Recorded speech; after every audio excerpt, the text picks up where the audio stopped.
नमस्कार, आप देख रहे हैं वीके न्यूज। मैं हूं सुनील रावत। लद्दाख में चीनी और भारतीय सैनिकों की झड़प के बाद देश में राजनीति चरम पर है।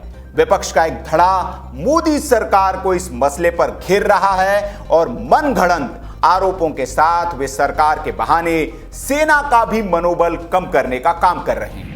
हालांकि पीएम मोदी विपक्ष और सरकार में शामिल सभी दलों के साथ एक मीटिंग कर चुके हैं और घटना की उनको सारी जानकारी साझा करते हुए यह भी बता चुके हैं कि चीन ने भारत की जमीन पर कोई कब्जा नहीं किया है और वे भरोसा दिलाते हैं कि सेना चीन को जवाब देने के लिए सक्षम है। उनके पराक्रम पर सवाल न उठाए, लेकिन इसके बावजूद इस मसले पर राजनीति हो रही है और खास तौर पर राहुल गांधी इस मसले पर जिस तरह के ट्वीट कर रहे हैं उससे उनकी समझ और नीयत दोनों सवालों के घेरे में है। लेकिन अब राहुल गांधी की सेना पर की जा रही इस राजनीति को एक जवान के पिता ने करारा जवाब दिया है। दरअसल चीनी सैनिकों के साथ झड़प के बाद घायल एक जवान के पिता ने कांग्रेस नेता राहुल गांधी से कहा है कि वे नेतागिरी न करें और सेना पर राजनीति न करें।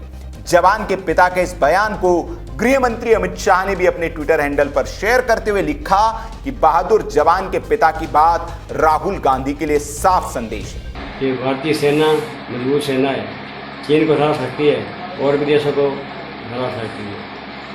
और राहुल गांधी, आप नेतागिरी मत करना, ये राजनीति अच्छी नहीं है। हमारा थोड़ा पहले भी फौज में शाह लड़ेगा, अभी फिर और लड़ेगा, शेर बनेगा। ठीक हो गए, भगवान चाहे ठीक हो जाए जल्दी, फिर भी लड़ेगा साथ ही चलता है। आपको बता दें कि राहुल गांधी ने इन्हीं बुजुर्ग पिता का एक वीडियो शेयर करते हुए लिखा था कि प्रधानमंत्री के बचाव के लिए भारत सरकार के वरिष्ठ मंत्री झूठ बोलने में कोई कसर नहीं छोड़ रहे हैं। अपने झूठ से हमारे शहीदों का अपमान न करें।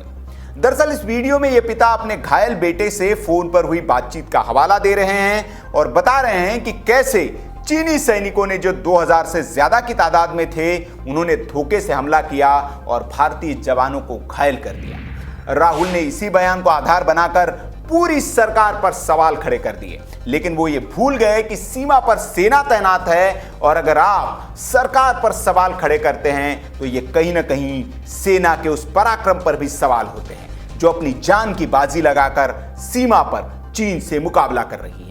लेकिन राहुल गांधी ने सर्वदलीय बैठक में पीएम मोदी की ओर से कही गई बातों पर फिर से दो सवाल खड़े कर दिए। उन्होंने कहा प्रधानमंत्री ने भारतीय क्षेत्र को चीन के सामने आत्मसमर्पण कर दिया है। अगर जमीन चीन की थी तो हमारे जवान क्यों मारे गए, उन्हें किस जगह मारा गया। आपको बता दें कि पीएम मोदी ने कहा था कि किसी ने भी हमारी जमीन पर कब्जा नहीं किया है, न ही कोई पोस्ट उनके कब्जे में है। हमारे जवान ने उनको सबक सिखा दिया है और सेना को पूरी छूट दी गई है कि वे चीनी सेना से निपटे। अब राहुल गांधी के ये सवाल भी सरकार पर कम, सेना के पराक्रम पर आघात ज्यादा लग रहे हैं, क्योंकि अगर आप ये कह रहे हैं कि चीन ने हमारी जमीन हड़प ली है तो इसका मतलब यह है कि सेना वहां हाथ पर हाथ धरे बैठी है और वो चीन को नहीं रोक पा रही है। क्या राहुल गांधी ये कहना चाह रहे हैं? और अगर ये कह रहे हैं तो उन्हें शहीद के पिता की बात को दोबारा सुनना चाहिए और अगर वे अच्छे से सुन लेंगे तो उम्मीद करते हैं कि वे एक जवान के पिता की फटकार के बाद शायद अब सेना पर राजनीति नहीं करेंगे, क्योंकि ये वक्त राजनीति का नहीं, देश को एकजुट होकर चीन से मुकाबला करने का है। इस खबर पर आपकी जो भी राय हो कमेंट बॉक्स में आप हमें बताएं।